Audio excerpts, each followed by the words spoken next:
G'day folks, it's the Maple Monkey here again with another gameplay video for you, and this time we've got a brand new game to the gameplay side of the channel, and that is Tamashii. So Tamashii, I think it's called Tamashii Chronicle of Ascend, and I have filmed a unboxing of this before, but I figured I've tried a couple of times to try and get this filmed for some gameplay for you guys, just to show you what it's like, and have had some people recently sort of in some of the polls and stuff like that that I've done saying that they'd be interested in seeing some different games on the channel and that sort of thing. So this is just I guess a first foray into that and seeing if you guys like it. So fingers crossed this time the playthrough will come out all right, and yeah, we'll see how we go. So we're playing through a one of the first scenarios. We're not going to play the tutorial, but we're going to play the first scenario. It is a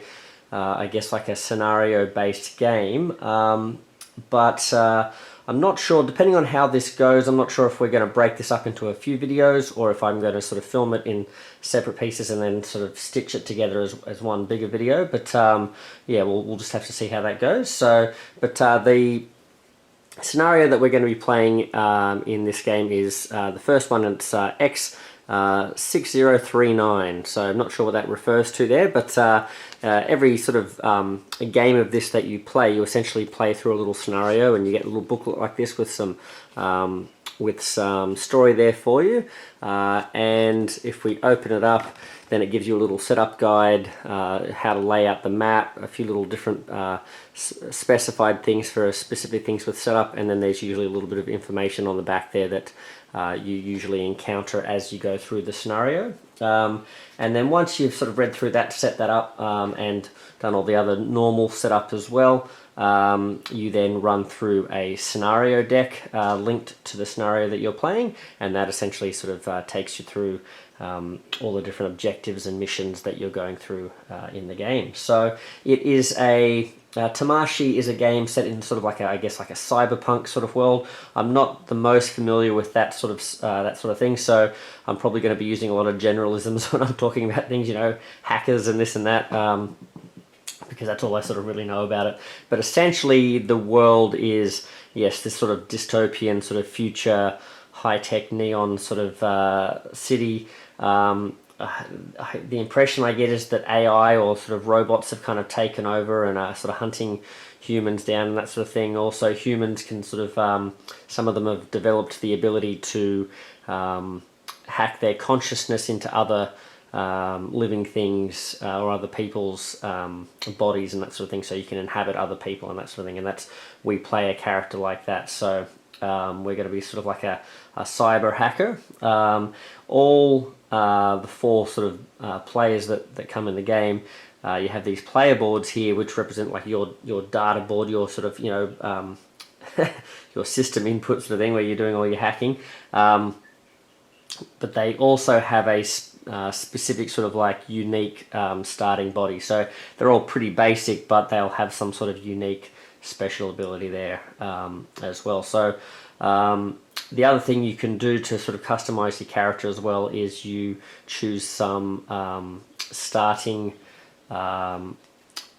augments which give you a little bit of sort of unique sort of player powers to start with from a deck from these different class decks. So I'm going with the Whisperer class, and that gives me a couple of starting augments here, which we'll go through a little bit later, but they are represented by these little cards here that go down here. And these ones start equipped in this augment section. You can get others that you sort of keep down the bottom, and you can spend resources and things like that to activate them to sort of equip them in line with these guys as well. And yeah, so that's pretty much a bit of a explanation of who I'm using and that sort of thing as well. But what I thought we'll do is we'll go through and sort of explain the scenario. I'll go through and talk through the scenario, and a lot of what I'm explaining I'm going to try to go through as we go. So rather than giving a lot of upfront rules to start with, we'll just sort of explain things as we go. And please do not use this video as a real sort of guide for how to play sort of thing. I think there are better videos out there for that. This is not really a rules explanation, it's more just to give you a bit of a feel for how the game flows and feels. And it's not the tutorial scenario, but it's the first, it's supposed to be the first scenario and the shortest scenario. So for those of you who like your story and that sort of stuff not to be spoiled, hopefully this will give you a good sense of how a game flows. Maybe you can just watch a few turns, that sort of thing as well, and you won't get too spoiled. But otherwise it is the first scenario, so if you don't mind seeing some of how the first scenario plays out, this might be a good video for you guys to watch. So like we said, the scenario is called X-6039. So I'll go through the scenario now. So the little story goes like this. AIM calls and wakes you. She's the one Seeker you know personally. Hey, the Seekers need you. You up for it? We need you to erect 2 transmission towers at the district perimeter, which will become a part of an intricate defense system. Stuffed with jammers, evolving firewalls, and obedient AI, they will be able to counter Ascend's cyber offensive and fry the Ascend's drones. I think Ascend is like the name for like the collective consciousness of the AI. You ask the eager AIM to stop speaking. You need to regain your lucidity. You then ask her to repeat and explain everything one more time. You learn about the Seeker's plan to create a safe haven inside the city where people won't need to hide in defensive underground shelters. The towers are the first step. Ascend has discovered the plans, and the Seekers need your ability to die safely, as they put it. So essentially, if you get killed, you can transfer your consciousness into nearby bodies and that sort of thing. So that's just part of the way that the game works as well. You can get defeated and then sort of like pop back up in a new body. You must scout several locations swarmed by enemies to determine if the transmitters could be built there. You accept the job under one circumstance. If the system works, they will allow you to live in their haven. The Seekers agree. So this is an easy difficulty scenario, and the time here it says medium. I don't think there's many other scenarios in the box that say medium. I think most of them are long. The tutorial is the only short one, I think, too. So, and if we have a look here, we've set up our little map here. So it's probably a little bit too zoomed out for you to see in too much detail, but this is the map layout. We've got these 1, 2, 3, and 4 tokens out here on the board, and these represent these places I have to go out and investigate to see if they're suitable for the transmission towers. So they're sort of what I'm heading for. They give us little objectives. On each of the unrevealed tiles as well, we have these exploration tokens. They represent little bonuses and bits and pieces we can pick up as we explore. And then we also have these revealed locations out on the map as well, where we know what's in those specific spots. So if we have a look here, we have the shelter. So this is where we're starting. So we're starting in a shelter. This is where we've been called. And each of the district tiles, each of the tiles in the game, they have a number at the top, which just gives the specific number for that tile, so you can easily find them when you're trying to set the scenario up. And then they usually have these 2 numbers on either side, and they're like the trace value. So essentially in this game, you're sort of running from hideout to hideout, going through the underground and all that sort of stuff, trying to hide from this all-encompassing, all-knowing, all-seeing AI that sort of like floods the city with robots and sentries and stuff that are always hunting down humans. So essentially you're sort of trying to stay on the move, and so they each have these values here. We have the trace value of, for example, on the shelter tile, you've got trace value of 1 and a trace value of 2 on the other side. 3 here and 6 on the other side. So it's generally lower on this side, higher on the other, and essentially that represents if you stay put in a tile. If you ever sort of want to not move away and stay where you are, that's real dangerous, because the enemy sort of are able to sort of more lock onto your, I don't know, heat signature or ping number or whatever. So trying to come up with all sorts of sci-fi terms I can. Your who's or what's it number or whatever, but essentially that higher number is going to mean bad things for you when the enemy are tracing you over here. So we'll talk about that a little bit later, but essentially it raises your trace value by that amount. So you'd rather raise your trace value by 1 than by 2, essentially. So that's how that works. They also have a little special rule at the bottom of each of the tiles as well that give you some sort of ability, some sort of an effect that you can choose to trigger if you enter that location or if you stay in that location.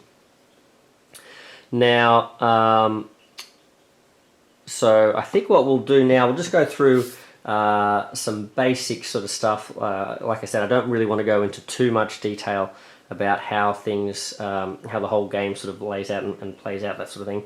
But I probably should go through some basics. So essentially, it's an interesting game. It's you know, you go out and you explore and you fight baddies and all that sort of stuff as well. And a lot of it is controlled rather than, you know, there are some dice and that sort of stuff, but it's a bag building game with these tokens.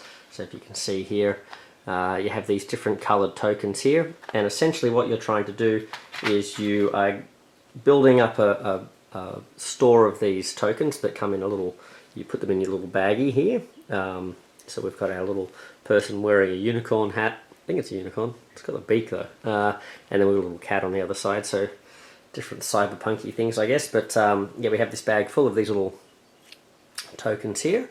And essentially we place these out on this launcher here in each of the highlighted spaces, the lighter spaces, and then we're allowed to sort of maneuver them around and that sort of stuff to try and create combinations and patterns. So we're looking to make sort of, you know, 3 in a row of the basic colors, and then specifically this sort of rainbow pattern down here as well to get wild tokens. And then if we can make those sort of arrangements, they will allow us to increase our basic stats here, or our basic resource stats. So we've got our the 4 different colors that you're trying to build your patterns out of correspond to these different effects here. So the blue one is assets, so if we can trigger those combinations, our asset meter goes up, and then that allows us to basically sort of, we can spend those assets to upgrade and get more of these augments and all sorts of different bits and pieces. The green is a shield one, so obviously pretty simple. We use that shield to block incoming damage. The yellow is for reroll, so we can use that for re-rolling dice in combat. We can use that to re-roll our trace rolls, so when the enemy are on the lookout for us, we can sort of re-roll those effects as well. And the red here is like a power-up, so we can increase our power, which allows us to add more dice to our dice rolls when we're in combat. So those are the 4 basic sort of, I guess, stats, or 4 basic sort of resources there. And like I said, there's a wild that you can get as well, so you can sort of be using these to fill those up. But the other reason you'd want wilds to have sort of different effects is that as we go through, we might be getting augments, or we might be getting different bodies that we can hijack. So this is another part here. These are different bodies that we can hijack, which are like specialist bodies. So if I want to hijack this nearby rogue's body here, which is in a market just off the screen there, you can see there's a pattern there that I would need to fill, and if I can fill that pattern, then I can take this body, replace my previous one, and I would have a whole new range of stats and abilities and bits and pieces there. So so there you go. So that's sort of the basics of the game in a nutshell. There's all sorts of things we can do to upgrade ourselves. We can get rid of these little locked off spots here to make bigger pattern spaces, so we can have more and more powerful patterns. We can raise up the starting sort of level of our health here. We can get oh yeah, that's right, we can change our specialist sort of ability as well. So as the blue player, I've started with the blue specialist ability, but I can also change that up to different sides as well. So yeah, as a solo game, I probably didn't explain this, but we are going to play this as the solo. I probably should have led with that up front. But you might have noticed I've also got 2 characters here. So when you play the solo game, just to give you a bit of a boost so you can get around and do what you need to do with just the one character, they give you what's called the Jordan AI bot sort of thing. So we basically have an extra player, and we can move around with this player. Essentially you use them to help explore and unlock the different bits and pieces, and the exploration tokens that they gain you get the benefit of. But the other thing you can do is, as you move around with them, one of the special abilities that you can do with the Jordan bot is basically use the space of the Jordan bot, so that you could either use it for its ability, you can also use it to be your trace value space as well, so you don't get affected there. But every time you use that ability, you lose one of these battery points, and if you ever run out of battery points, you essentially lose access to the AI bot for the rest of the game. But you can use this little ability here, which is going to be a blue token plus our starting sort of token, which happens to be blue. So this one I would need 2 blue tokens, and that would allow me to recharge the battery. So you can always recharge the Jordan bot as long as you can complete that pattern there. All right, so I think, well, let's have a look at this turn order then, I guess. So I was holding this up before, but essentially when you're playing, there's a planning phase. That's where we roll to see if the enemy are onto us. Then we refill our launcher from the bag, and then we're allowed to program so we can start manipulating and moving the bits and pieces around on the little player board there. And also at this point we can do upgrades. So if we have any upgrades, if we have any abilities to do upgrades, that's when we can do it then, during that planning phase. Then we go into the action phase. That's when we move. So we move around the board and we do the trace check. So we look at whatever the trace value is that we're landing on, and raising our trace value by that much. And then in the following turn, when we do that trace roll step, whatever we've been doing, whatever noise we've been making, is going to sort of alert a certain amount of enemies. Then we can choose to activate the district effect wherever we've gone, and we then launch. So launch means you actually activate all of the different patterns that you've created on your player board here, and all the ones that you launch come down into what's called the dump, and then they get put back. It's sort of like the discard pile, and the way they get put back in the bag eventually once that all sort of fills up and the bag empties out, I should say. Then we go into combat. So combat only occurs if you actually have any enemies that are following you around. So enemies aren't represented on the board itself, they attach themselves to you. Now off to the side there's a little slot here for some enemy cards, but just with the way the layout is, I haven't got those showing, so I'll just be putting them in a row across here, which is generally what you do out alongside your player board. And the enemies just are a row of cards that you have tagging along, following you around and attacking you. So you only do the combat phase if they actually exist, if you have any cards attached to you. If not, you move on past that step. And then the quest phase, essentially the quest phase is tied to these scenario cards. So essentially these scenario cards flip over, give you certain parameters, give you a sort of little mini objective to go on, and you generally at that stage you sort of check to see if any of those sort of things are happening. So we have the player activity step, we have the world activity step, and then the first player token step, which I think means that in a multiplayer game you sort of share the first player around, so you have a turn being first player and then it goes to the next person and so on. Alright, so let's just get into it and see how we go. So you guys can let me know how you feel about this playthrough, how you feel about this sort of explanation. Was this enough detail? Was it too much? And we can always adjust and that sort of thing as well. So we have here a little scenario card to get us started here. So I'm going to read this and then we'll get started. So we've had our general campaign booklet intro. Now we're going to have a look at the lay of the land. Alright, so the lay of the land. You are to find at least 2 locations suitable for building the transmitter. So we've got 4 possible spots, but we only need to find 2. The places must have easy access to the net and should probably be slightly elevated so that the signal covers a wide area. AIM once again reminds you about Ascend's increased activity and about the possibility of encountering enemies equipped with advanced tech. You must be precise and determined, and be quick, as Ascend won't wait till you are finished. Alright, so at this point it tells us immediate effect, it tells us to set the time track to 6 minus the number of players. So there's the solo game, even though there's 2 models, the solo game is still 1 player, so that's going to be 6 minus 1 is 5. So I'm going to put the little time track token there on the 5, and essentially that gives us a bit of a time limit to get out there and find these spots. So we flip, it tells us to flip the card, so we're going to do that, and it gives us a goal. So it says scout at least 2 locations indicated by the seekers. Alright, so that's what we have to do, scout at least 2 locations indicated by the seekers. Now, there's no player activity, it doesn't list anything there, so when we go into that quest phase, all we're really doing is checking the world activity. So it says world activity reduce time by 1, so essentially at the end of each round we're going to reduce time by 1. And then if time is 0 and there are at least 2 revealed of those tower tokens, these ones out here, you manage to scan the hills and send data for the seekers.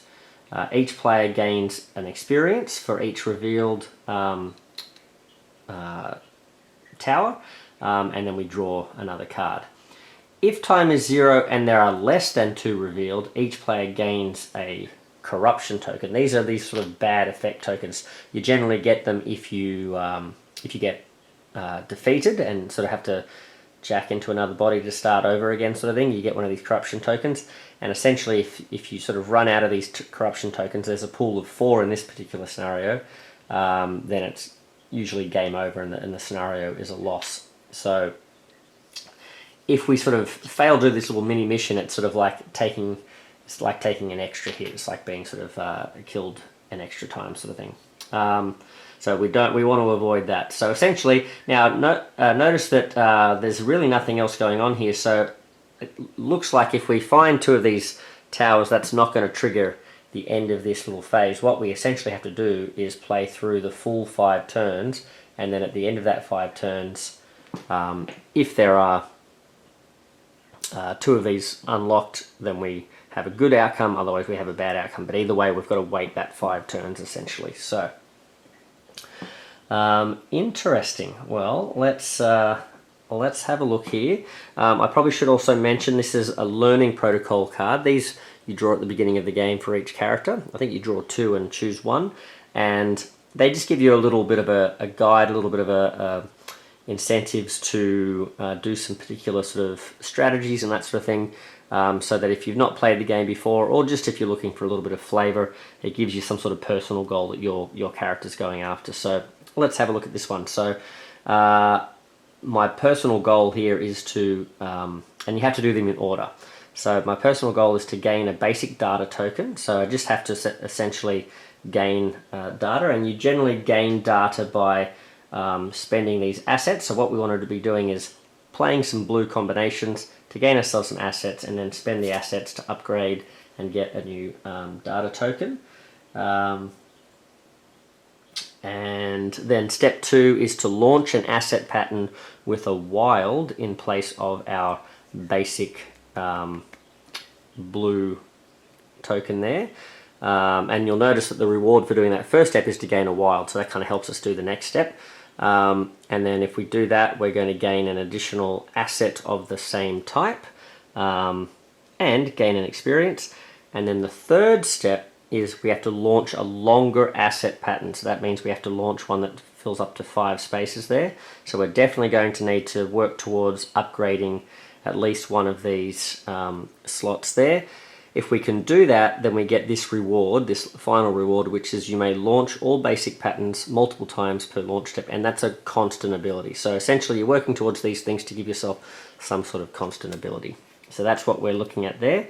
Now my starting character, my starting body is this blue character, so it gives me a movement rate of 2, it gives me only 1 dice in combat, and it gives me a programming of 4, which means when we're manipulating the dice or the tokens to get our patterns, I can move up to 4 of the tokens. Now it also gives me these basic attacks, so when I'm rolling the dice, if I roll the regular dice symbol, I can do 1 damage. if I roll the special dice symbol, I can do 2 damage when I'm in combat. And I have this special ability, Launch Step. If I dump 1 blue, so if I've got blue on here and I choose not to use it for programming or launching, I can just dump it straight into here and I can prepare 2. And what prepare 2 lets you do is take more things out of your bag and put them on the board. And I can do that in the launch step.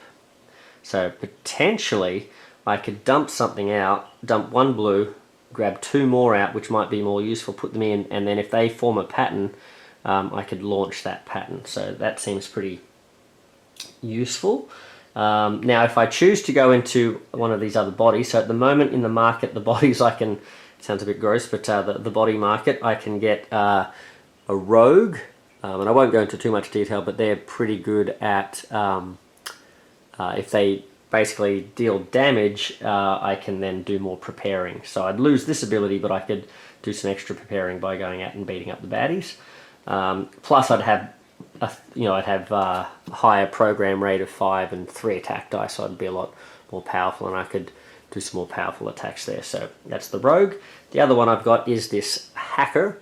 So if I launch into the hacker body, I could get a little bit more attacks, 2 attack dice, but I'd have this interesting power of being able to, when you gain a data token, you may place it on your launcher. So that would be pretty cool as well. So when I gain tokens from different effects, I can just put it straight onto the launcher, rather than normally when you gain tokens, they go down into your dump to be cycled into the bag later on. So that's pretty cool. Those are the 2 different things I can do there. And just to give you a last little bit of info, I've got a constant programming boost of +1. So essentially my programming rate now is 5. And this ability here is once per launch step, I can spend a blue symbol, which is asset, to heal a player 1 health. So I can do a little bit of healing, and I have higher program rate. No matter what body I go into, I'll have programming of +1. Alright, so let's have a look. So if we go through our turn order now, so we're launching into the game now, we do the trace roll step. Now the little symbol for where trace is at the moment is in this section here, and there are no dice next to it. So essentially the enemy are unaware of where I am at the moment, so there's no one on the lookout for me. So we skip the actual trace roll step because there's no dice to roll. Now we're refilling the launcher, so we're going to do that. And then I'm going to program. So now one of the things when I was first learning this game was a couple of big things. One was that I thought you could launch as many programs as you like, but essentially you can only launch one of each of the different colors like once, sort of thing. So if you build up too many blues in your bag, sort of thing, for example, you can't just launch blue after blue after blue. You can only launch one of each pattern type per sort of launch step. The other thing is I thought that rainbow pattern could be any of the 4 colors in any order, but it's specifically in that pattern of blue, green, yellow, red. Has to be in that order. So that's an interesting thing. I was getting a lot more experience than I should have been, and yeah, so just got to watch me, see if I make mistakes. All right, so I've got a yellow. Now what I do, like I said, I'm only placing these out in the blank, or not the blank, but the highlighted spots, the light blue spots. So we've got one of each of the colors here. Well, there you go, one of each of the colors, but are they in the right order? Not really. Not really. Okay, so we've got a blue down here, and we've got another red, and we have another red. So we've got 3 reds there. So we could try and get those reds together with some programming to build up our power meter. Or we could try, we've got the different colors, so we could try for one of those wild sort of patterns there, experience patterns. So what would we need to do? We need to get the blue ahead of the green, then the yellow and the red. So interesting. So essentially, okay, so having a look at this now, a programming step is to move so like just doing one program, you can move one token, or you can swap tokens that are next to each other. So what I could potentially do here is move this green for 1, swap them for 2. Now my blue is in front of the green. The red is where it needs to be.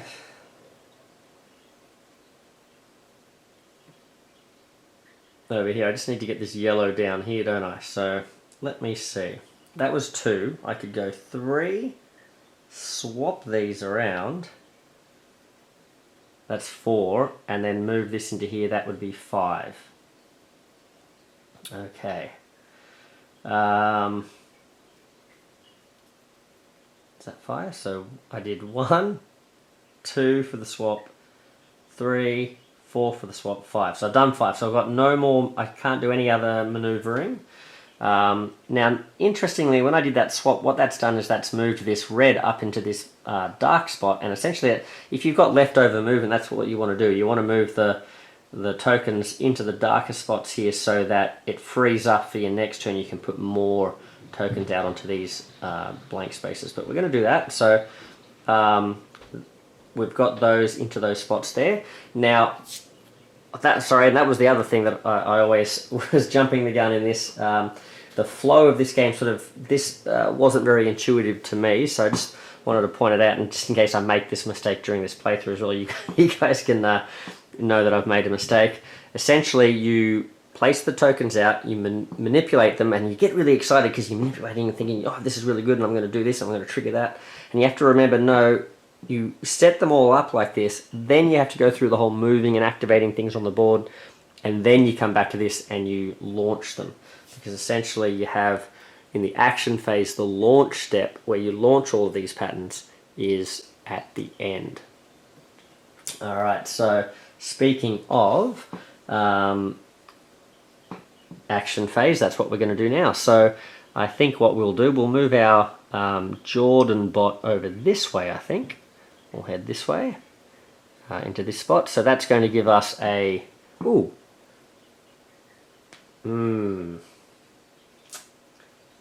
Now, I think... I've got a feeling the experience... I think I'm supposed to have not put the... I'm just going to... Just to be safe, I'm just going to say... I'm just going to take another one out. If we draw any experience ones from here, I don't think I'm allowed to put these in. Let me just have a quick look. Actually, I think... Oh, yeah, here it is. I think I actually can take this. So, in the tutorial scenario, I think they're just getting a free experience is a bit powerful. So they tell you you're not allowed to have the experience ones, and I think the blue ones as well, which are probably pretty handy as well. But I think this is okay, so I'm going to get myself a nice little blue experience symbol there, so I'll put that on the board. And I think I generally need 2 experience to be able to unlock different things, bits and pieces there as well. So, alright. Would have been nice to get a blue pattern happening here, because then I could have got an asset token and then spent that use that to trigger getting a wild token as well. But anyway, so we've unlocked this trade district, so I'll hold that there. So it's got a trace value of 2 and 4, and apologies as well if I've got myself confused with some of these locations too, in terms of like you basically unlock different things throughout the game, and I'm not sure if I've accidentally sort of like taken more locations that I shouldn't have at the beginning of the game, sort of thing. But yeah, it shouldn't affect things too much. But anyway, trade district, discard any one faction augment. Now we've talked about these augments here. There are different augments that you start the game with based on your class, and then you can keep upgrading these class ones. But you can also, as we see these seekers over here, and there's the commoners down here, the different factions in the game also provide you augments that you can buy off them, essentially. And So this is what this is referring to. So we can discard any one faction augment, then draw a faction augment from any faction augment deck available in this scenario. Well, there you go. So again, I don't know if we're supposed to have access to this tile at this point in the game. Nothing is really like a true campaign game in the sense that it's like you have to play them in order or anything like this, but essentially every time you play the game you can unlock a few little extra things that just get added into your sort of general stack of starting setup things as well. So I'm playing this now with a few more body options than would be normally available at the beginning of the game. I'm playing with some more of these learning goal type cards than normally would be in it as well, and that sort of thing. So yeah, it could be the case with these as well, but yeah, interesting. Alright, so that's where Jordan Bot has landed, and I think I'm going to head down. I think I'm going to go around the long way here, I think. Yeah. Alright, so I'm going to go this way.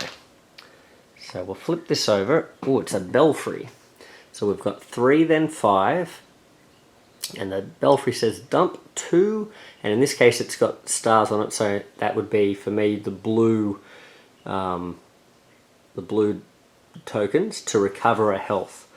Do I have 2? Well, I do have 2 blue health, or blue tokens on the board right now, but I am not damaged, so not too worried about that one. And the token is this one here, so I've gained a green. Now, that was another thing I was doing earlier. I was taking, when I drew one of those, I was taking one of these tokens and adding it, so I had a really big bag very early in the game, but that's not what's supposed to happen. When I flip that symbol, what I'm supposed to do is gain a gain a green resource, essentially, not the actual tokens. So there we go. We've got 1 level of shield activated there. Not too bad. Now, at this point, I've landed in this spot here, which is going to raise my trace value up by 3, or I could use the Jordan Bot. I could use 1 power from the Jordan Bot, and I could only go up by 2, and I think that's what we'll do. So we'll go up by 2. It's still going to put me at the 1 enemy dice, so now the enemy are going to roll 1 dice to see if they show up, but I'd rather be there than right at the threshold of going up into the 2, I guess, so we'll see how we go. And also shows you how the Jordan Bot works as well, so that's good. Now, I don't have any faction augments. I don't really want to dump my 2 to heal because I don't need to heal, so I'm not going to use either of the district effects there. So now we go into that launch step. So, alright, speaking of launch step, I haven't been able to do any more manipulating through other effects. Sometimes once you do your programming step, other things will let you do more programming later on, but that's not the case here, so I'm just going to move all of these tokens down here to activate that pattern. I could also, well, this is interesting. No, I would have needed 2 blues in a row to recharge the battery, so I can't do that. And this is also interesting. I might see if I can try and work towards one of these bodies later on too, so I've got to bear that in mind. This one looks like it needs 2 blues and 2 yellows. I don't know if you guys can, it's probably not on screen at the moment, but the hacker needs 2 blues and 2 yellows, so that's one I might sort of lean into. Alright, so I've done that. So what that allows me to do is get a wild... No, sorry, it doesn't. It lets me get an experience. My apologies. It lets me get an experience. So there we go. So now with that experience in the next planning phase, I can upgrade. I can spend that experience to do some different things there. So interesting. Okay.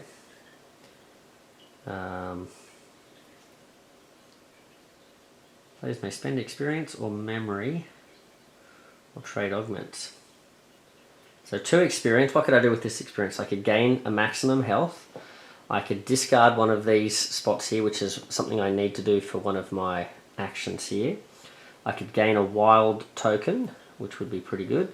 Or I could draw 2 class augments and keep one of them, so I could get some more of these augments as well. And these are pretty good. These are pretty worthwhile having. Now I can spend memory, but I don't have memory, but I could spend memory to discard a data token from your launcher, so you could just get one out of the way if it's sort of gunking up the place. or you could spend one of those memory to gain a chosen basic data token, which is something I need to do this ability here. So I do need to get some blue here happening.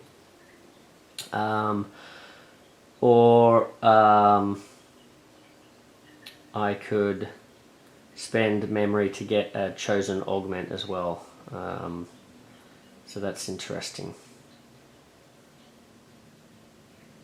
So gain a basic data token, I need to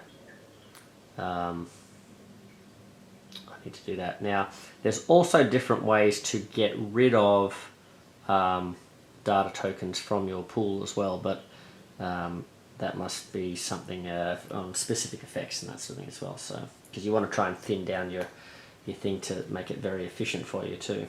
All right, so well, let's get stuck in. So we've done that. We've moved. We've done the launch step. Combat phase we skipped because there's no enemies. Quest phase. Well, let's have a look at this quest phase.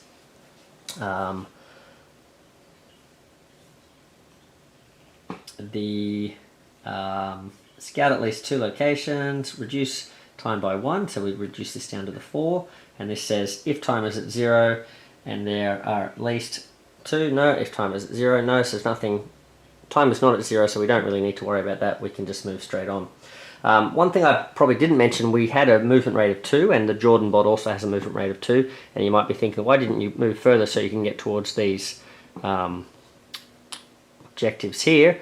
And that's because you cannot move past an unexplored location. So essentially, as we're going out and exploring, it's going to be a little bit slower, and then we'll be able to be a bit speedier once we're sort of moving around familiar environments. So let's go into the new round. So we're going to look at the planning phase again. Now also at the end of the round we would have swapped the first player token, but that's not something we need to worry about now with the Jordan bot. So we have to do the trace roll. Now there is a trace roll here, so we're going to roll one of these blue die, and if we roll any of these symbols, then an enemy shows up.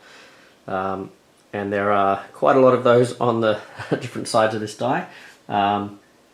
And there are also some of these special symbols. If they get rolled, then we're okay, and if the blank side gets rolled, we're okay. So here we go. All right, so we're sneaking around in the sewers or in the neon underworld. Oh, but no, we get spotted. So we draw an enemy from the enemy deck. Now we've got a card sitting off here, which probably maybe just visible on the screen there. But we've been told to set that up especially for the scenario. So that's just sitting there. This is what we're drawing from here, and this has been specially sort of seeded where we have level 1 enemies at the top, and it goes down until we get a deck of level 3 at the bottom there. So this is a level 1 enemy. So this is an Amaterasu mobster. So I'll hold him up there for you. Now, I don't know if that's going to be too far away, too close to read, but I'll do the reading of the thingy for you, so don't worry too much about that. But essentially we had these values down the side. The top one is the amount of health that this bad guy has, so it's got a health value of 3. The next value down is how much damage it does to you. So it's going to deal 2 damage to us, and it has 3 total health itself. And then it's got a little value down the bottom with another value, and this one is another 2. So this is like if it rolls a basic attack value, it does that. If it rolls this different attack value, it's going to do this. So this particular enemy does 2 damage no matter what it rolls. It also has a little pattern down the bottom here where we can run away from it. So if we put any 3 colors together in a run like that during the launch step and launch it, we can choose to run away. Now what would happen there is we would lose all assets from the highest asset track if Tide choose. So these are our different assets, the blue, green, yellow, red. So at the moment we've got 1 shield. So that's our highest asset. So if we were to run away at this stage, we would lose that asset. We'd lose that green. So So not too costly at the moment, so maybe it's not too bad to run away. And essentially what happens is if you do run away, then you discard the enemy and you don't have to worry about it anymore. It's essentially defeated. But you usually suffer some sort of penalty, and the beauty of the bad guys is if you can defeat them, then you get experience. So they're an easy way to sort of get, well, not easy, but they're a good way to get experience. So if you keep running away from them, you're not going to be getting much experience. So like I said, I'm just going to put these over here. Hopefully you can see that. And when it comes time for them to attack, we'll explain how that all works. But they have their own die over here. And when we get more of them, we sort of create a row of them like this, and they sort of like line up ready to attack sort of thing. So alright, so we've done that. Trace roll. Let's move into the refilling the launcher step. So we've got a few open spaces here. Always start at the top and work your way from left to right. So we've got blue, red, blue, and we've got some yellow, and we've got a green. I'm always, whenever I get lots of these different colours, I'm always tempted to try and make that experience pattern. A bit trickier when you actually have to make it that specific order. Alright, so you can rotate it around and stuff, but it, or actually no, hold on. Yeah, you can rotate it around, but it can't be mirrored. Okay, I think that's right. Okay, and we've got, I think that's, I don't think I've got any more tokens there. I think it's the full bag. Alright, so, interesting. We've got 3 blue, so we could do a 3 blue pattern. We don't really have anything else here. So I might go for that blue pattern because we do want to get this happening as well. Now what do we need to get to make a hacker though? 2 blues and 2 yellows. Well, there are 2 blues and 2 yellows out at the moment. That's very interesting. Alright, not sure what I want to do. Do I want to try and get this hacker now? I think I can hold off on getting the hacker. And try and launch into this, I think. Try and get a bit further down this thing. Yeah. So, by the way, in the planning phase is when I'm supposed to spend this experience, so I am going to spend this experience to open this up, just so I remembered that I'm doing that. So I'll just put that over there for now. So now I've got a bit of a longer space here. Now I wonder if I was, I mean it's a moot point now because I think my bag was empty, but I wonder if, because the upgrade step says this is not a step, oh, sorry, I shouldn't call it a step, and it may be resolved at any time during the planning phase. So I think technically what I could have done there was spent that experience to open that up and then started placing my bits and pieces down here, so I would have had more space there. So that's just something to bear in mind. Alright, but I think I'm going to go for this blue. So what I'm going to do is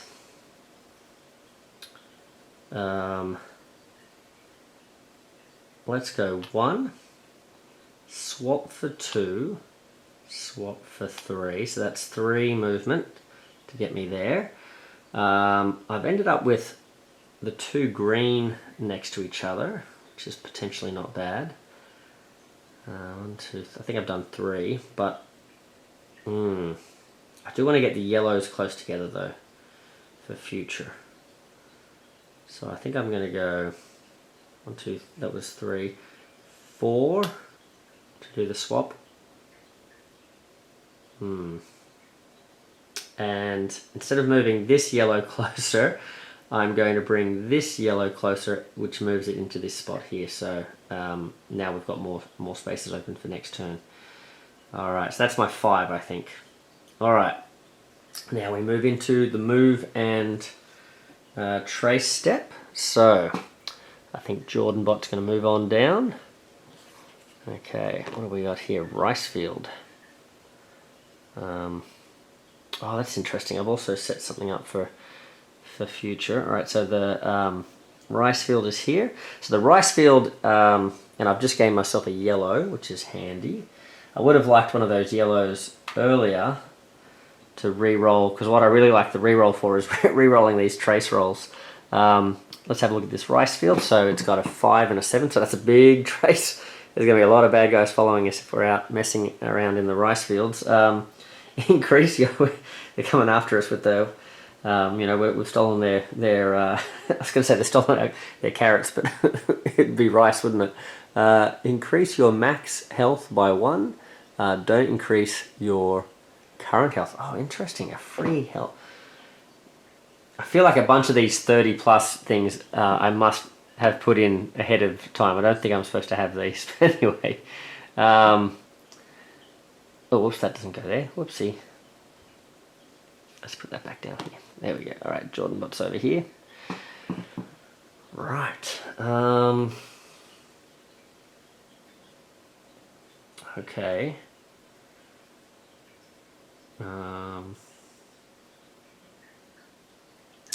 Yeah, interesting. Well, Mr. Walker over here, or Mrs. Walker, I should say, because it is a female on the card there.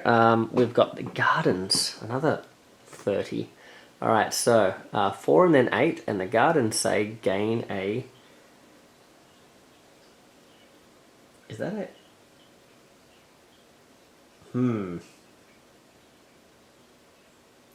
Gain some sort of animal token there. I'm very much assuming I've got some of these tiles should not be in this version, so apologies for that. I don't know what that thing is referring to. I haven't seen those tokens yet, or I haven't used them at least. I think I've seen them, but I haven't really used them. I did gain a blue asset, which is nice. Okay, since I'm about to get another asset over here, which should be good. Oh, this is interesting. Oh, okay. So we'll put this over here. And then trace roll, I think I'm going to, well, not trace roll, but trace step. I'm in very high spots here, aren't I? So now I guess what I could do is I've stepped in here, that place is unlocked, and I guess I could step back again to make that slightly less, and the same thing here in fact. So in fact I could stay here, and the Jordan bot I believe can go back this way, and I could use the Jordan bot to either way, the Jordan, even if I do a trace of 2, that's still going to go up pretty high, isn't it? So what I might do is not spend a power on the Jordan bot, but I might move back here with my character and do 3. 1, 2, 3. Yeah, still not great, but not as high as it was. Okay, now we've done that.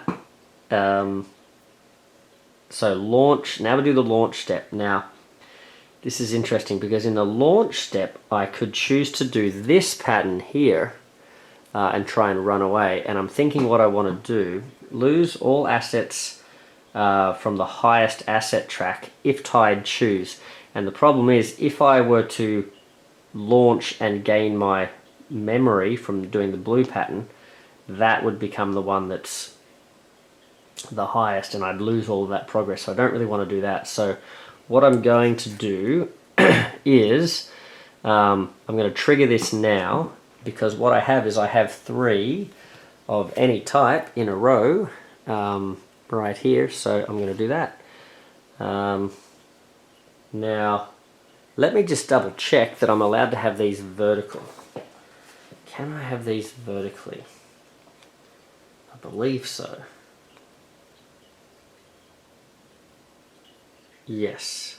Yeah, as long, okay, so as long as I'm not mirroring the pattern, I can rotate. So I'm going to dump these ones. Which is unfortunate because I've lost those 2 yellows and the 2 greens, but I want to get away from these mobsters. Alright, so we escape the mobsters. I'm just going to put them up here. I don't get any experience for that, and I lose now. I have to choose 1, 2, or 3. I'm going to choose the green, so I'm going to lose my shield, but I'm going to keep the reroll and I'm going to keep the memory. Now I'm going to launch the blue pattern there. Oh, hold on a second.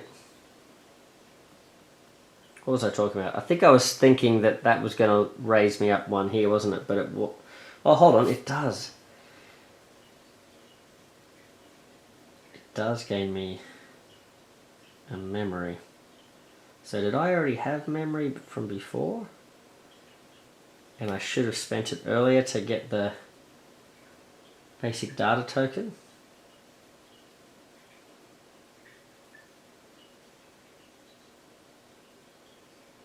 No, I didn't. I gained this from stepping in here, didn't I? Okay.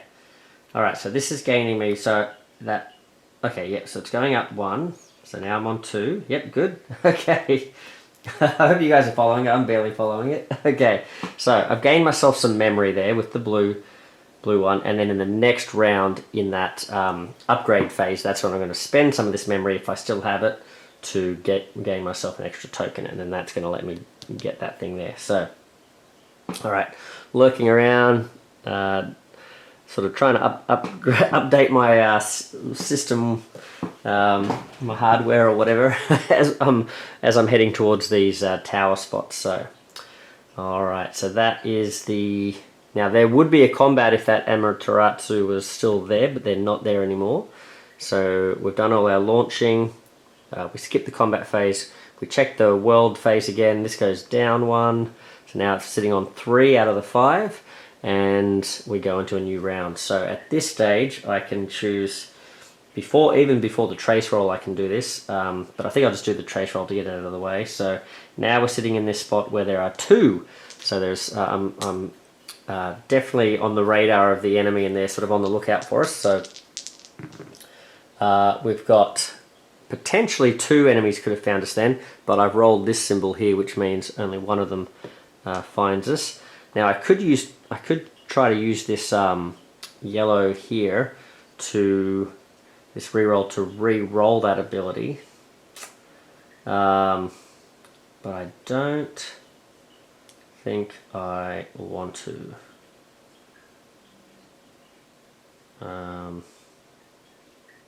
Oh, you know what? Oh, I messed this up too, didn't I? Sorry, as soon as an enemy attaches itself to you, you're supposed to be down the bottom there. So my apologies. So we were down there. I think so now it would have made sense to probably use the 2, but I ended up here with the 3. So 1, 2, 3. So I should have only rolled 1 dice. We'll just say that I still rolled that 1, had another enemy engage with me, but this is where it's like, oh well, do I want to roll the enemy so that I drop back down to 0 again, or do I not want? Sometimes it's best just to have 1 enemy rather than 2, right? So, but anyway, 1 enemy's got me. I'm not going to spend the reroll, so that's going to drop me back down to 0. Apologies, guys. Hopefully you guys are still following this with my mistakes. And what have we got here? Oh, it's another mobster. Okay, it's another mobster. So same effects, so we'll just do that. And now you can see here the level 2 enemies are next. So we've had our couple of easy ones. They happen to both be the mobsters, but we'll see how we go as the monsters get harder. Right, so now let's do our upgrading. So I think I'd like to spend 1...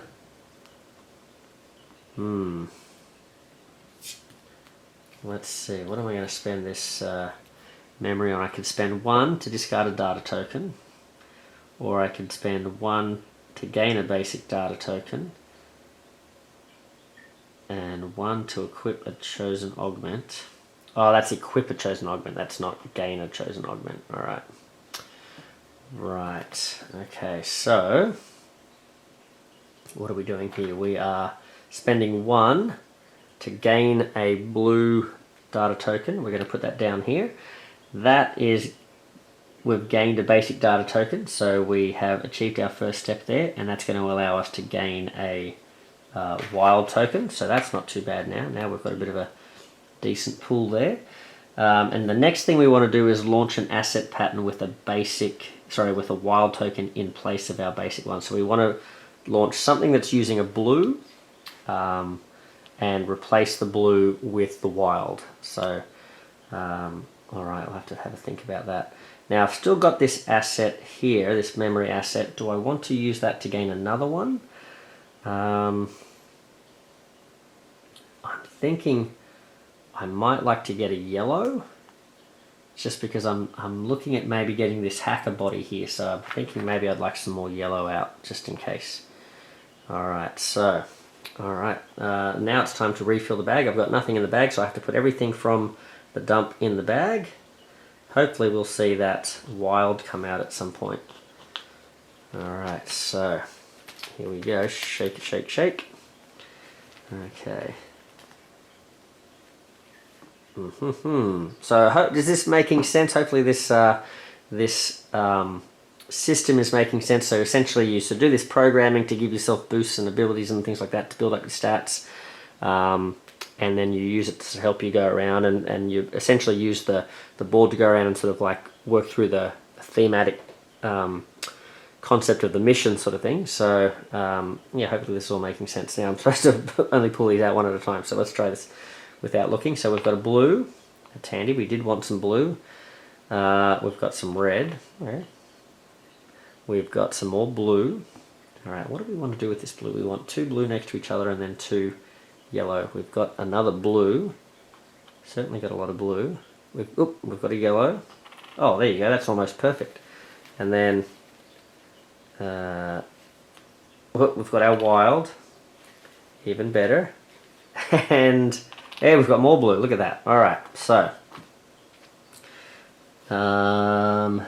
now, very interesting. So what we want to do, what I really want to do now, is launch a pattern with the wild in place of the blue, and I'd like to do it with this pattern here. So I want to try and get this blue, 2 blue and 2 yellow in that particular combination there. So that would be pretty cool. All right, let's see what we can do. So I can move this one here, so that's, I can swap places with the yellow, so that's 1. Right, swap places with the blue, that's 2. 3 to move that blue up there. 4 to move, there's probably a much more efficient way of doing this, but this is what I'm doing. I'm going to put the yellow there, so now I've got my 2 blues, because this is the wild, and I've got that, so I think, was that 4 or was that 5? I think that was 4. Apologies if I'm cheating. And what I might do then is I might move this blue over here, I guess. Yeah, okay. No, you know what? I'll move the blue up one. Have we got anywhere?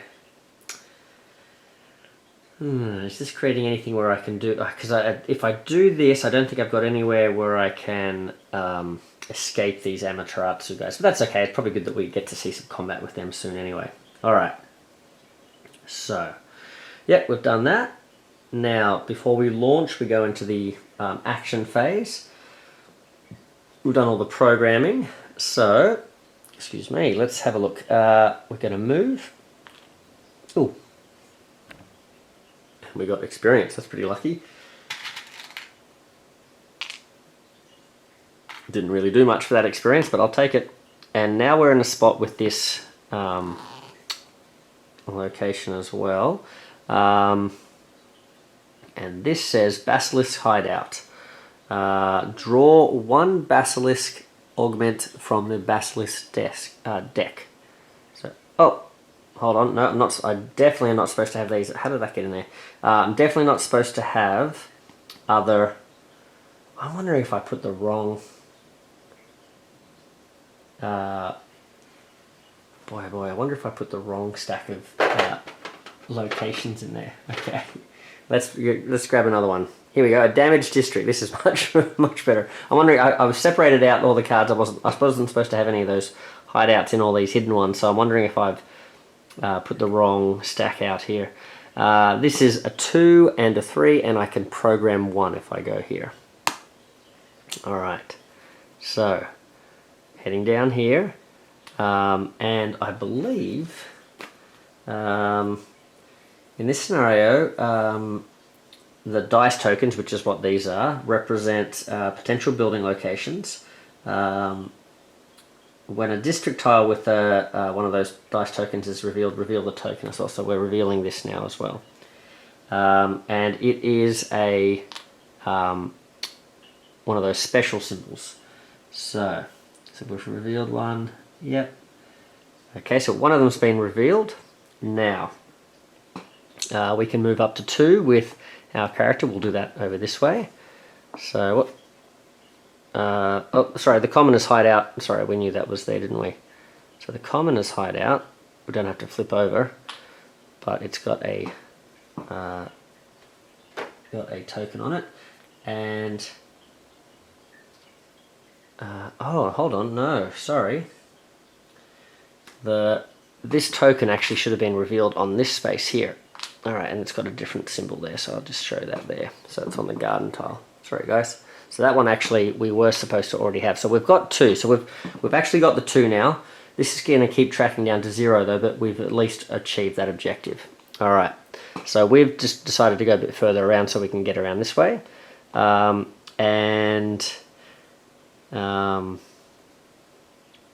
where were we? We were back here. All right. Yep. Well, I guess then if we were back here. Do we have the... No, we've only got the movement to get here, I think. So, the Commoner's Hideout, we can draw a Commoner's Augment from the Commoner's deck, or we could go over here, we could do some more programming. So we could move something extra, but I don't think anything is going to come of it, really. We need these in place. Oh no, these 3... Actually, these 3 together can be alright. I think I was thinking I was using these blues in this pattern, but I wasn't, was I? So maybe we can escape these mobsters.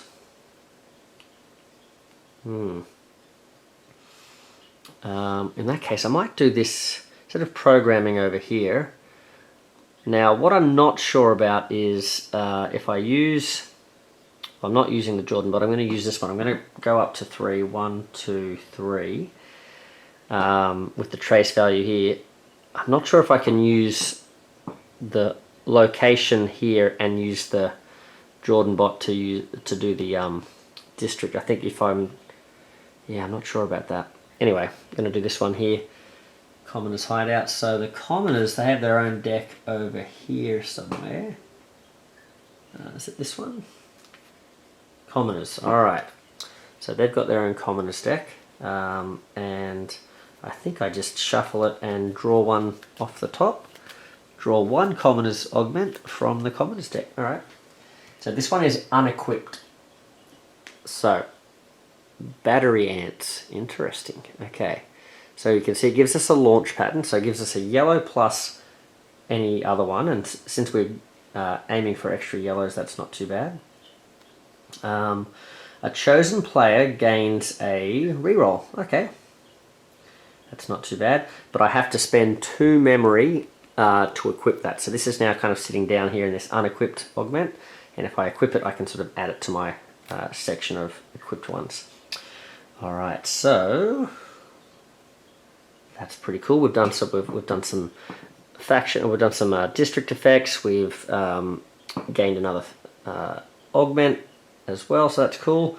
Let's try and show off some different things now. I think we're going into the launching. So we're going to launch this one. 1, 2, 3. Okay, that's going to get us the hacker body here.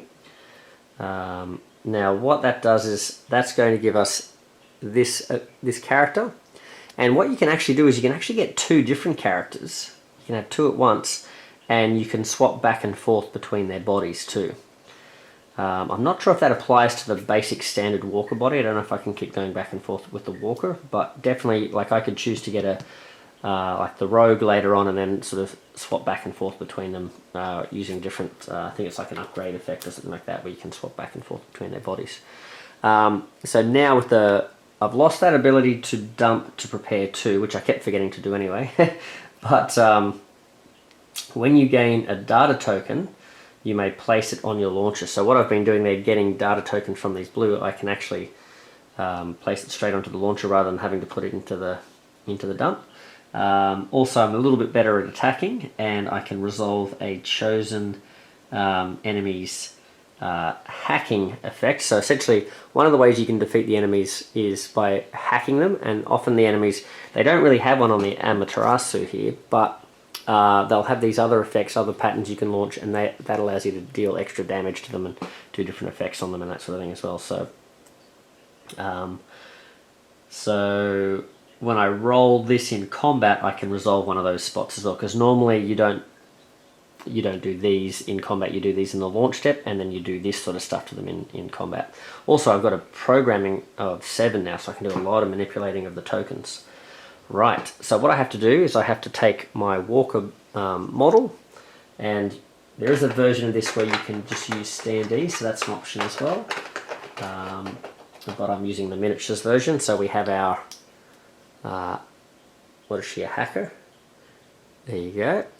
I mean, cyberpunk, it makes sense to have a hacker, right? So there we go. So we're going to put that over here in the commoner's hideout.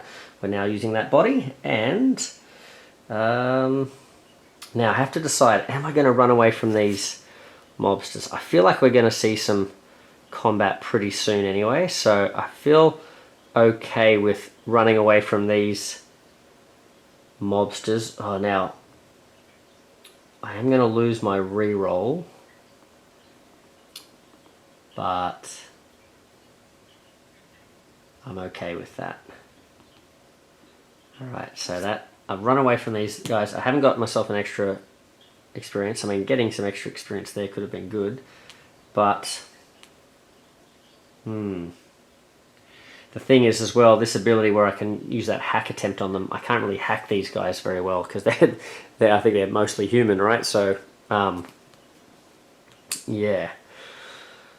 Yeah, alright, so we ran away from them. To do that, I had to launch 3 of any color in a row like that, so I've done those ones. And yep, so now we skip the combat phase and we go into the world phase. We drop that down to 2. Alright, is it time to keep going? Yes, I think it is. So we could head back to the shelter to maybe hide out, but I think I'd like to head down towards these things here. So let's go maybe, let's go on the outside here. Let's go out. Alright, so, oops, sorry, my mistake. I'm skipping a whole phase, aren't I? Alright, we've got to do the planning phase. Alright, so I don't have enough experience to do that. I don't have any memory, so we can just go straight into placing these tokens out. Alright, what have we got here? We've got a green. Alright, and we've got another green. And you do start the game with 3 of each, so you can always, if you get the right draw, you can always do 1 of each of the basic sort of actions with what you have in the bag, plus you always start with 1 extra of whatever your basic sort of skill is. We've got, did I put those out in the right order? And we've got, so, oh, two of everything at the moment, so not enough to do anything, apart from potentially get like a wild experience one, or maybe, oh, and I'm supposed to draw another one of these market cards, I think. Alright, what have we got now? This is the Engineer. That's pretty cool. So, equipping augments cost 1 memory less. Oh, that's cool. That's cool. 2 attack, 5 programming. You can gain a bunch of memory in combat too. Because you hack the bots as you defeat them. And we've got a red. There you go, 3 red. So we could maybe gain some power if we're about to do some fighting.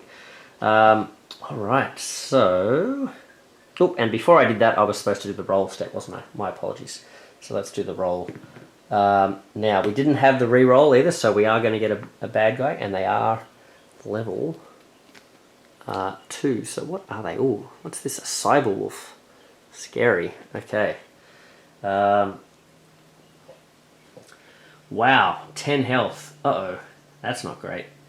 10 health. They do 2 damage, If they do their special attack, they do 2 damage, but we also lose 2 assets from a chosen asset track higher than 0 if possible. Okay, not great. But they've got these two, so we can't run away from them. That's interesting. A lot of the time they have like a runaway option, but these guys, I guess because they're wolves, they track us down. So we can't run away from them, but we can hack them. So if we can put a yellow and a wild, so that's specifically a wild, yellow and a wild, we can reduce our trace by 2. Or if we can put a yellow and 2 reds together, we can deal 2 damage, and you can increase we can increase our trace to deal an additional 2 damage. Oh, interesting. Right, so we can try and soften them up for the combat round. Oh boy, okay. So that's given us some interesting decisions now, because now we're thinking, oh, well, this red we could use towards this as well. So I did forget, I also did launch this pattern here, didn't I? So I achieved my second step, which is launch an asset pattern with a wild in place of the thingy. Gain an additional asset of the same type. Gain an additional asset of launching. Oh no, that wasn't an asset pattern. Sorry, yeah, an asset pattern is the basic one. So so I haven't done that yet. I'm gonna have to get this wild back in there and do an asset pattern. But yeah, so I did the what is it, the body pattern instead. Okay, there's our engineer, by the way. If we end up getting that one, it's actually the the robot is what she's working on, and she's kind of hiding behind the back there. Probably held that a bit too close. All right, so let's go. Oh, sorry, that doesn't go there. Oop, okay, so hold on, where are we up to? So we didn't do that. Yeah, I'm thinking we want to try and work on this. We don't have any wild, so we can't reduce that by 2, but we can try and hit them. So we could go 1, 2, 3. That sets up that pattern there. That's 3. What else can we do? Can we get one of these? 1, 2, 3. Can we get one of these experience patterns? We need blue, green, yellow, red. Well, ooh, that was 3. Blue, green. I just need the yellow. So it was 1, 2, 3. That's 4, 5, 6, and we do have 7 programming because of this and our new body. 7. Ah, oh, you may launch all basic pattern. A longer asset pattern. Okay, so this, even though we're doing a long pattern, A, we have to do this first, so we can't skip ahead to doing this one, and B, this is not an asset pattern. An asset pattern would be all of these would have to be blues, or or of the same color. But this is still good. We've still got our blue, green, yellow, red. We can still get ourselves an experience, so that's good. All right, I like it. Okay, boy oh boy. Yes, I like it. Okay, so that's good. Now we're moving. So I want to, this is where I was jumping the gun, wasn't I? So I'm going to move down here. We're going to gain, oh, an experience. That's amazing. That's pretty good. I really hope I'm allowed to have these experience ones in the in this level. I think I am. A railway hub. That looks cool. So 4, then 7. Dump 2 data tokens to prepare 3. Oh, that's interesting. Okay. And here I'm going to try and get at least a 3rd tower spot unlocked. So I'll just pop that there for the moment. We'll have a look. We're getting ourselves a memory. So we're going to lose some memory when we get damaged here if they roll that special attack there. We don't want that to happen. So now what have we got? Tombori Riverwalk. Alright, so 2, then 4, and refill the launcher. What's in here? Oh, that's not bad. Refill the launcher, because that happens before the launch step. And what do we end up with here? We've got a blank. Interesting. Okay, we've got one of each symbol there. I don't really know what that means. I can't really remember. I have played through this scenario before, but I can't remember what the symbols refer to. Alright. Interesting. Are we going to refill the launcher? I feel like that's a good thing to do. And it's only a trace of 2. Oh, I was supposed to drop this down, wasn't I? Yeah, because we got a wolf. So that's a trace of 2, 1, 2. Now my launcher is, my bag is empty, so we put, oh yeah, we put all these back in.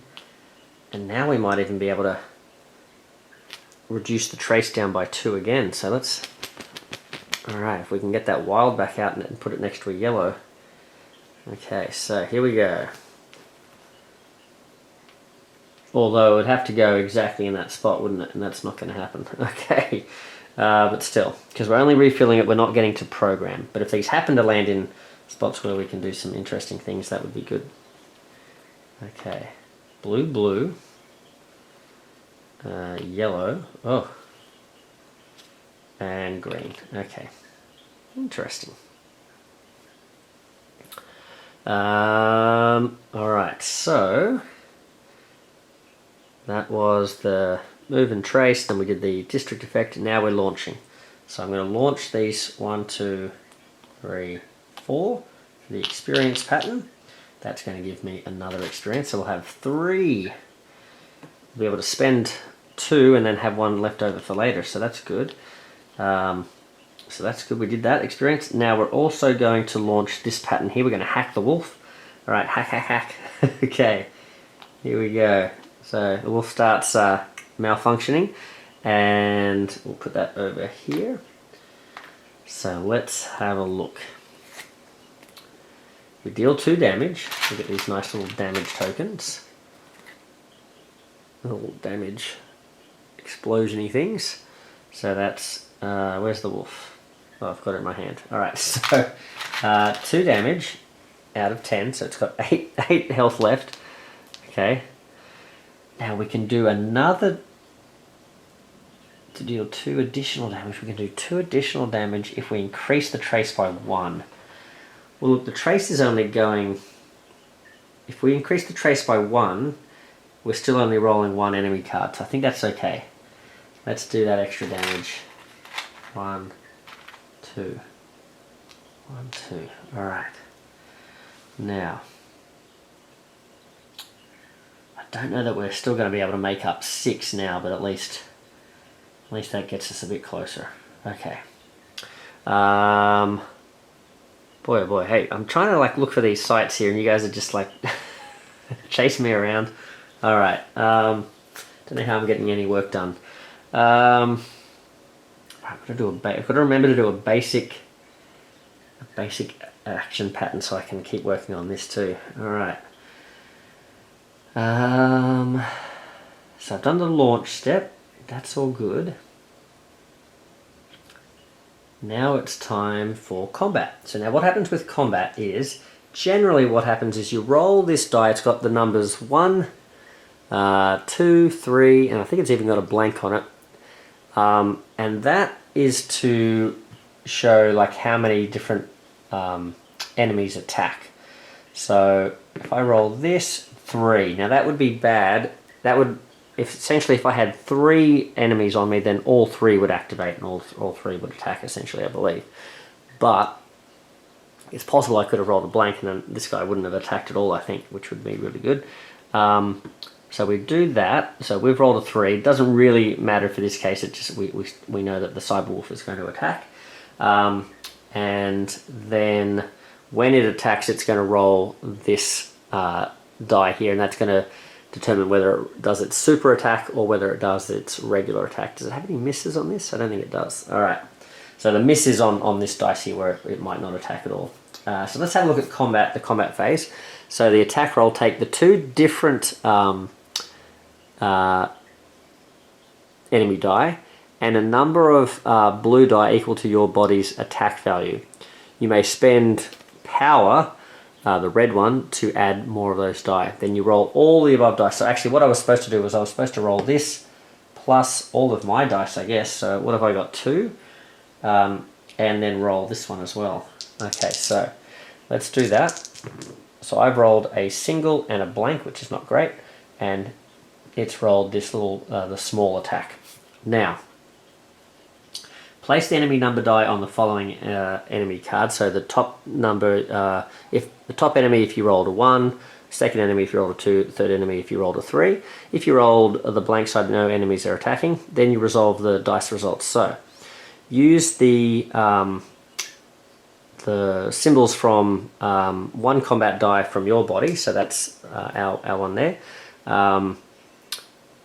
and basically attack with it, and then resolve the enemy, and then if the enemy was attacking, we'd sort of keep going, sort of thing. So like the last enemy would attack, then the second enemy, then finally this enemy would attack, sort of thing.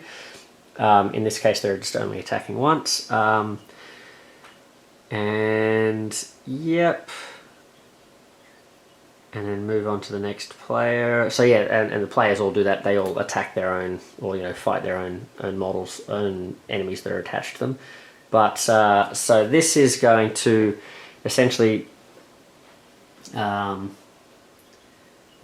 just keep going back and forth those 2 steps until you run out of sort of enemies or people to do their attacks. So I'm going to, so first of all I have to resolve one of mine. I rolled one of these. Now if I'd rolled multiple of those, then I can resolve all of them like in one step, sort of thing, which is handy if you have one of those attacks that lets you do it. So I could have, if I'd rolled more of these, I could have attacked more than once, but I only got the one, so that's not good. This one was a blank, so I didn't get my special attack, so I can't hack them, because it would be nice to hack them and do that extra 2 damage, but that's not going to happen. So I've done 1 more damage. So there we go. I'm actually going to remove all of those and replace it with a big 5. I think these are 5s, yep. So I've got to do 3 more damage to it. It then attacks me for 2 damage, so I get reduced down to 3 health. And that's because that's what its ability is on its card. Then I go back to my dice. This blank one doesn't affect me. It doesn't have any more attacks because it's got no more attacks. So that's the end of combat. So it's still attached to me. It still keeps going. I'm going to keep having to go up this chart here. More and more enemies might start attacking and that sort of thing. So we'll see how that all pans out.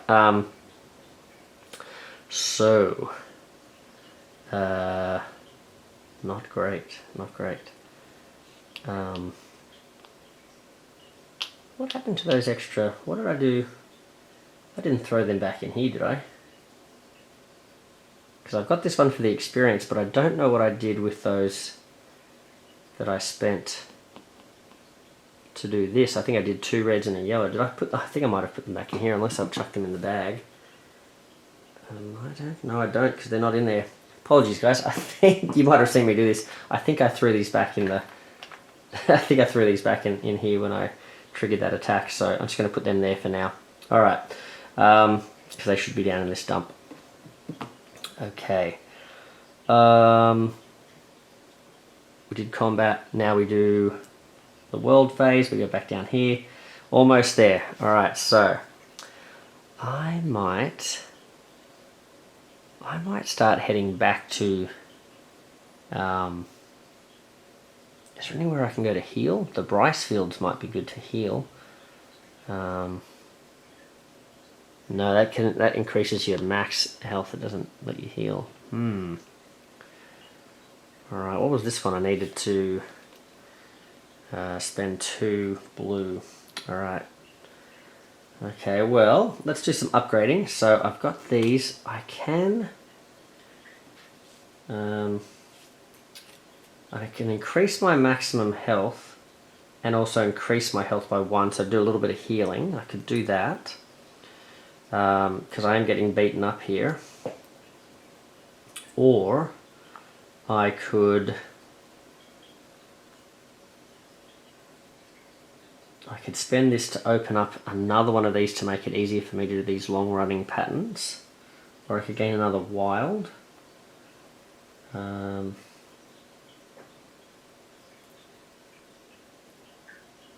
boy. I think I'm going to spend this to open up another one of these, just to try that as a bit of a strategy. Okay. Now, I don't know. Oh, and I've got one memory. What am I going to spend that one memory on? I think I'll grab a... Do we want blue? Or yellow? This one requires... This guy requires a yellow. Or do I not spend it? Maybe I'll save it. Maybe I'll save it. The wolves could take it, but maybe I'll save it and try and earn up. And then I can unlock this battery ants. That might be good too. Okay.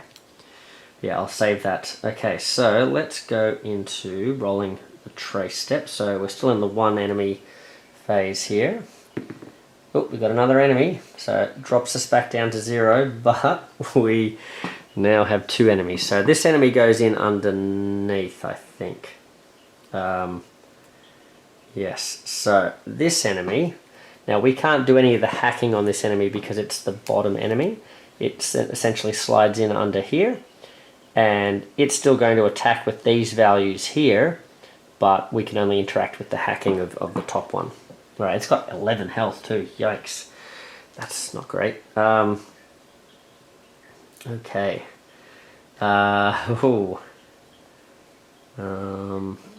So let's do some launching. So we'll put one out. We've got a yellow. What are we trying to do again? We're trying to damage him with a yellow and 2 reds. We're trying to do a single run so we can get this happening. We've got our wild. Now here we go. We could do a single run of green with that one there. That could be good. We've got another blue here. My goodness. And now we have to put these away. Alright. Alright, pop them in here. Shuffle, shuffle, shuffle. And we're going to grab a red. Now we needed red for this pattern, didn't we? We haven't got much red. Uh-oh. Oh no. Okay. Looks like those wolves are going to be a bit harder to take down than I was hoping. Alright, so we could do this at least. We could gain a shield. That's not bad. Alright, so, alright, let's do some shenanigans here. So, oh boy. What are we doing? So we could put the...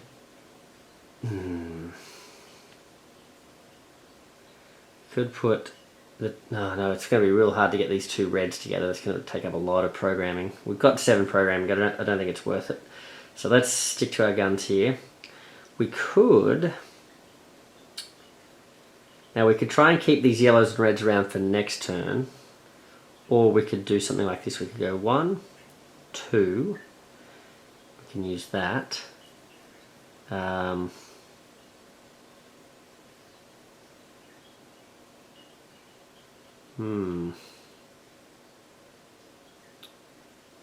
2. Then maybe 3, 4.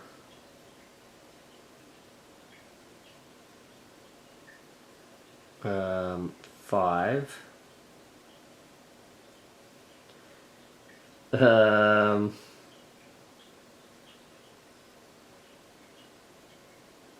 Can I do it? 6.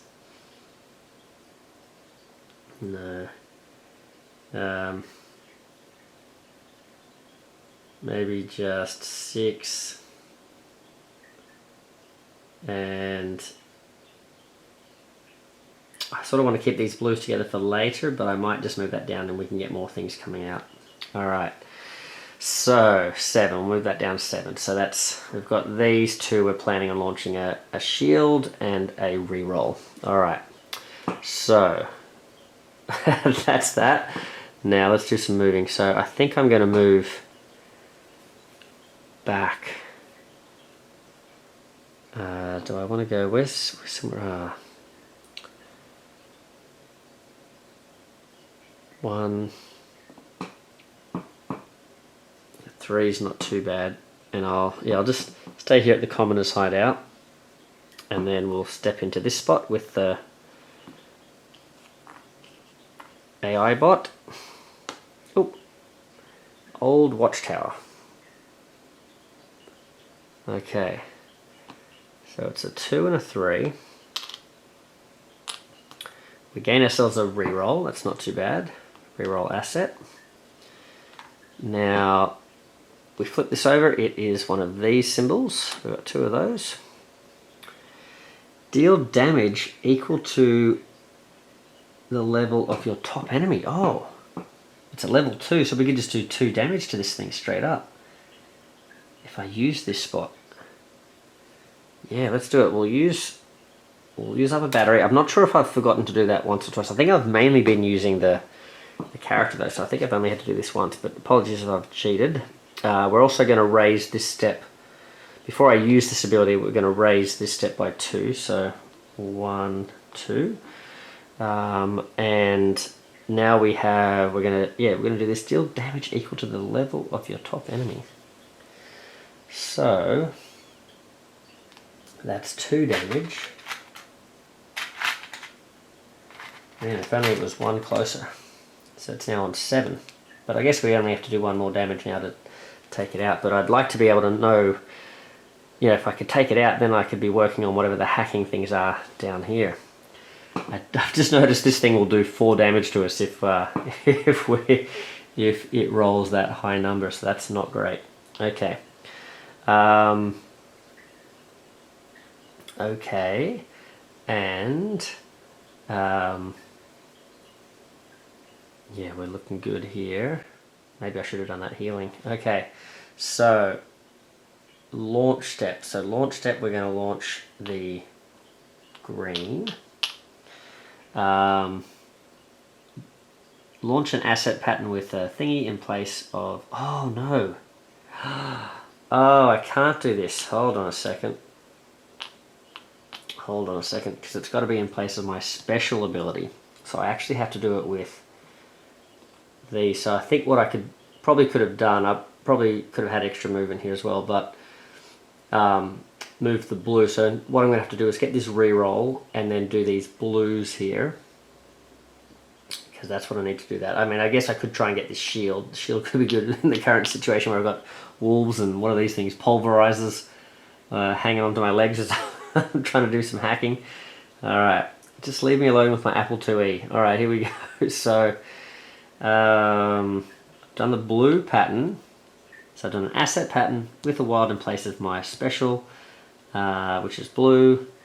Gain an additional asset of the same type. So now we're going up 1, 2.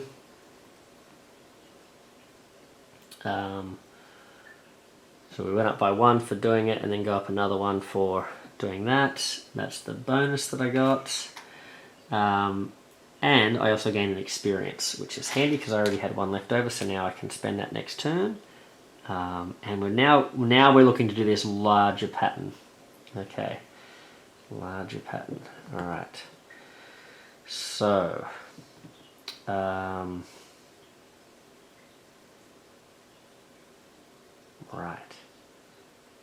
What are we going to try and do now? We're doing yellow for the reroll. And now hopefully I can, if this thing rolls really nastily against me, I can re-roll. Alright, so, because I've got a couple of re-rolls there. I think we're now going into combat. So we've launched, and now we've got combat. So, I have 2 dice.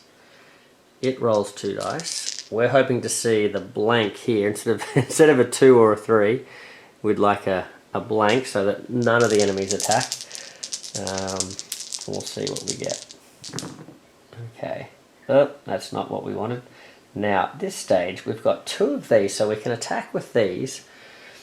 It's only doing the lower level of attack, which is going to be a 3 anyway with this guy, isn't it? Ugh.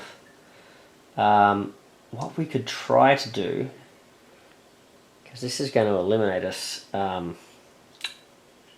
Yeah, this is going to eliminate us straight up when it attacks first. If we can re-roll this one and try and get a miss, because that 3 wasn't great. Okay. Let's see what we get. Nope, it's a 3. Okay.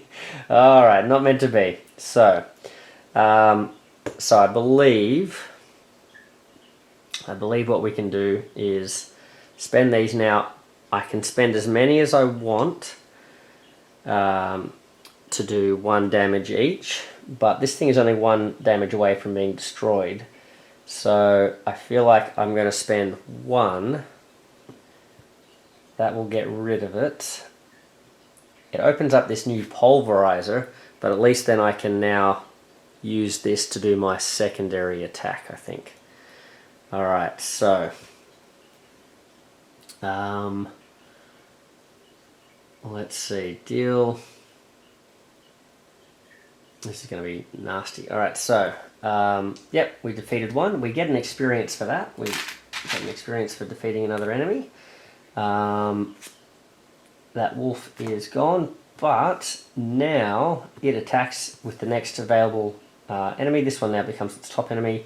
It's attacking, doing its basic attack. It's going to do 3 damage, and that's going to knock me down to 0. So, which means we have to reset. So let's have a look at what that does. So I'll just hold that up there just so you can have a look at it, and then I'll read it through. So when your health drops to 0, you must resolve a reset. Roll 1 enemy symbol die. Okay, if you roll the small symbol, discard your active body if you have a body card and place it on the bottom of the body deck. If you have another body card, place it in the body slot and replace your standee miniature. If you don't, go back to the body printed on your player board. If you roll the super symbol, do not discard your active body. That's what we're looking for. Now hold on, we've used a reroll. You know what? I should have. Well, now it's like, okay, should I have used the reroll for that one, or maybe there's more chance? I think there's actually more chance I'm going to roll that, so maybe this is okay. I also think I get a corrupted. Oh no, gain 2 corrupted data. So if you get killed twice in this scenario, you're out of action. 2 data and put them in your dump. Oh no. So in they go. Oh, not in there. They go in my dump, sorry. Whoopsie, whoopsie. There we go. So these go in the dump. So they're going to be like little dead thingies. Alright, dump all data tokens from your launcher. Oh no, all these come out. Set the trace to 0. Place your standee on the shelter. So we get knocked back to the shelter. We're back here. Oh man. Okay. Let's see what happens. We got that one. That's not good. Alright, let's spend a reroll to try and not lose our hacker body, because I like our hacker. Our hacker's cool. Alright. And... oh, no, not good. Alright, so we lost the hacker. That's a bummer. Okay. Hacker is gone. Goes at the bottom of the pile. Oh man, that hacker was really cool. Well, I guess we have to replace our model again, don't we? So we'll put this back in here. Get our other body back out. Swapping bodies back again. And let's now have a look. So that's all happened. But let's have a look at this pulverizer in a bit more detail now, so we know what they do. So we had our body go back to 0. Sorry, our health go back to 0. What happens with the health? Set your health back to its maximum value. Alright, yep, that goes back here. Okay. They do 4 damage if they roll that super duper one. And then, but they've got a couple of hacks here. If we do yellow plus blue, no, sorry, yellow plus whatever plus blue, we can deal 3 damage to it and roll another die, which we could do an extra 3 damage. So we could do 6 damage in total if you get lucky with that one. Or yellow and a wild, we can gain a bunch of rerolls to set ourselves up for fighting this guy. And then we could run away from it. But we would gain another corrupted thingy. We've already got 2, that's not great. And then discard the card. I think we need to fight it, but easier said than done. Okay. Well, this heads down to 0. And now we happen to have hit, it's all happening at once, we happen to have hit this now as well. So each player gains an experience for each revealed thingy. Wow, so we get a bunch of experience. So that's 1, 2, 3, 4. 1, 2, 3, 4. Okay. 4 experience. And now we draw card P2, which is the next one, Cannonade. Alright, so I think what we'll do is we will leave it there with that ominous title, Cannonade.